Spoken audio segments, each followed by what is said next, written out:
बिस्मिल्लाहिर्रहमानिर्रहीम। My self Muzammil Shaheen and आज की इस वीडियो में हम 5 कम्पिटिटिव सोर्सेज मॉडल के बारे में बात करेंगे। तो ये इन द ईयर 1979 एक माइकल पोर्टर नाम के बंदे ने ये मॉडल जो है वो डिड्यूस किया था और ये सिर्फ इंडस्ट्री एनालिसिस के लिए किया गया था।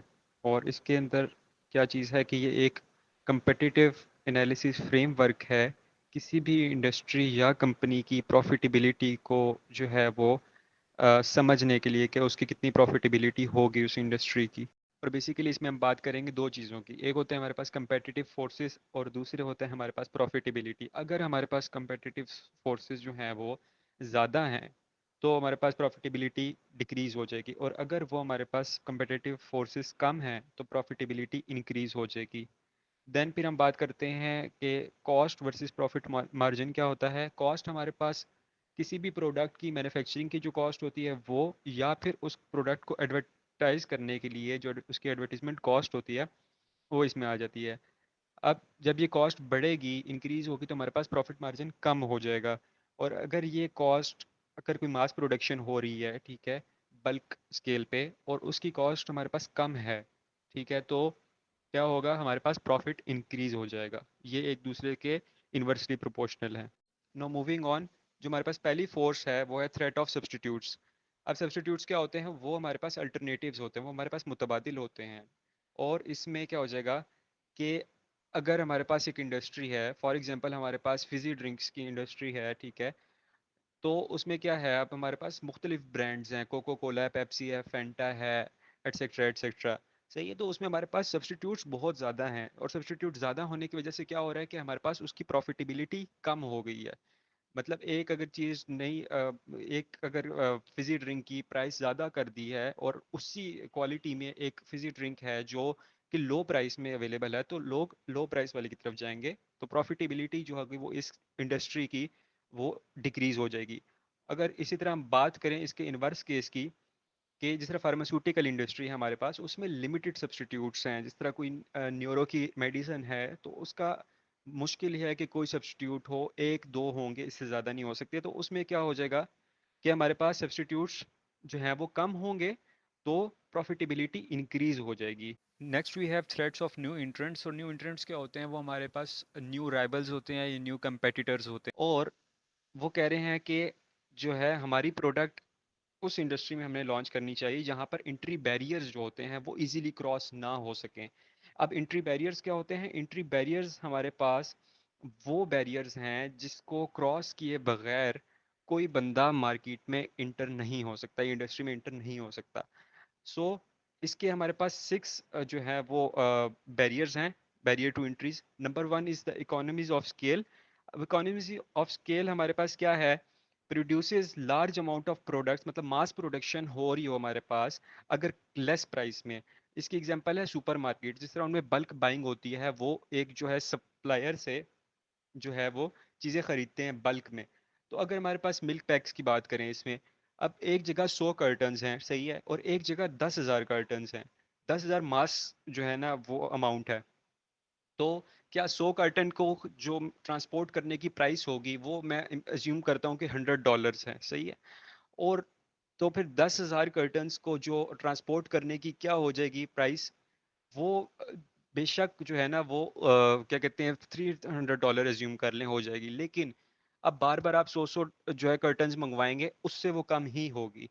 तो ये होती है इकोनॉमीज ऑफ स्केल, और ये एक बैरियर है एंट्री के लिए।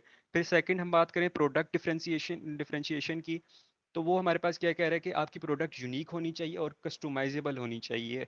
जिस तरह अगर हम एप्पल की बात करें, एप्पल जो कंपनी है, तो उसमें क्या है कि वो यूज़र फ्रेंडली इंटरफेस है उसका, और एक्सक्लूसिव फीचर है उसके, फेस आईडी वगैरह और इस तरह के। फिर उसके बाद तीसरी अगर हम बात करें तो कैपिटल रिक्वायरमेंट्स आ जाते हैं। कैपिटल रिक्वायरमेंट्स क्या होती हैं कि कोई भी बिजनेस स्टार्ट करने के लिए आपका पर कैपिटा जो चाहिए होता है, आपको स्टार्टिंग अमाउंट चाहिए होती है, वो भी ज़्यादा होनी चाहिए।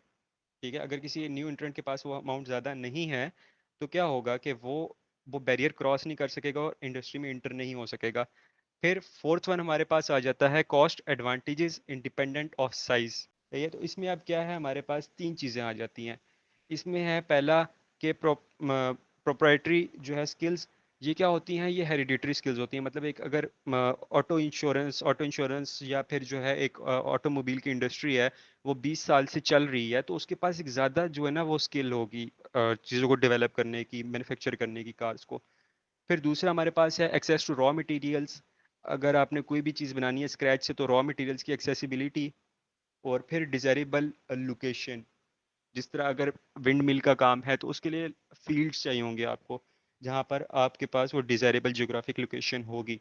और फिर उसके बाद हमारे पास जो फिफ्थ वन है, वो आ जाता है एक्सेस टू डिस्ट्रीब्यूशन चैनल। अब डिस्ट्रीब्यूशन चैनल क्या होता है, वो एक चेन ऑफ बिजनेस होता है, जिसके थ्रू जो हमारे पास फाइनल बायर होता है, मतलब जो कस्टमर होता है, वो एक गुड या सर्विस को परचेज करता है। और वो कह रहे हैं कि अगर यहाँ पर हमारे पास लिमिटेड एक्सेस होगा न्यू इंट्रेंट के लिए डिस्ट्रीब्यूशन चैनल पे, तो क्या होगा कि वो एक बैरियर बन जाएगा। अगर उसको एक्सेस ही नहीं होगा किसी डिस्ट्रीब्यूशन चैनल से के पास, तो फिर जो है ना वो एक उसके लिए बैरियर होगा, वो इंडस्ट्री इतनी आसानी से इंटर नहीं कर पाएगा। द लास्ट वन जो है वो हमारे पास गवर्नमेंट एंड लीगल बैरियर्स हैं। इसमें क्या है कि जिस तरह हमारे पास बैंकिंग इंडस्ट्री है या फिर हमारे पास जो है फार्मास्यूटिकल इंडस्ट्री है, तो उसके लिए सर्टिफिकेशंस और लाइसेंस चाहिए होते हैं approved by government to start और enter into that industry. So ये हमारे पास एक और बैरियर है। Then we have rivalry among existing firms. तो इसमें क्या है कि अगर हमारे पास एक इंडस्ट्री में ज़्यादा राइवल्स हैं, मोर राइवल्स या कंपेटिटर्स हैं, तो उसमें हमारे पास लेस प्रॉफिट मार्जिन होगा। लेस प्रॉफिट मार्जिन क्यों होगा? क्योंकि अगर एक फ़र्ज़ करें, एक जो है ना कंपेटिटर ने, राइवल ने अपनी जो है वो प्रोडक्ट की अमाउंट इंक्रीज़ कर दी है, सही है, तो बाकी लोग क्या करेंगे, वो अब उसको तो नहीं खरीदेंगे। जो कस्टमर होंगे वो उससे अल्टरनेटिव ढूंढेंगे, उसका जो लो प्राइस में वो चीज़ दे रहा है। तो हमारे पास इसमें प्रॉफिटेबिलिटी डिक्रीज हो जाएगी।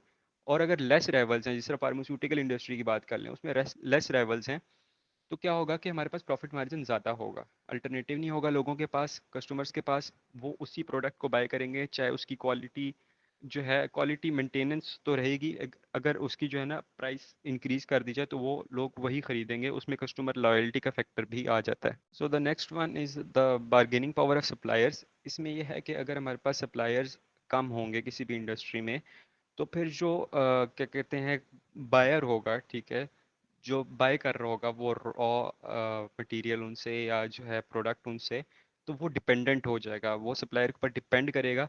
और डिपेंड करने से क्या हो जाएगा कि उसकी जो ऑप्शन होगी अल्टरनेटिव परचेजिंग की, वो भी जो है कैंसिल आउट हो जाएगी। तो इसीलिए इसमें हमारे पास प्रॉफिटेबिलिटी डिक्रीज हो जाएगी अगर सप्लायर जो है वो हमारे पास कम है।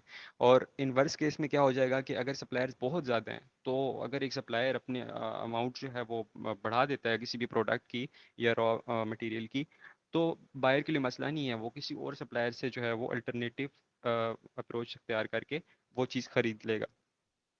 और जो है फॉरवर्ड इंटीग्रेशन इसमें एक इम्पॉर्टेंट एलिमेंट है, वो ये है कि अगर एक सप्लायर जो है वो खुद डिस्ट्रीब्यूटर बन जाए या वो प्रोड्यूसर बन जाए।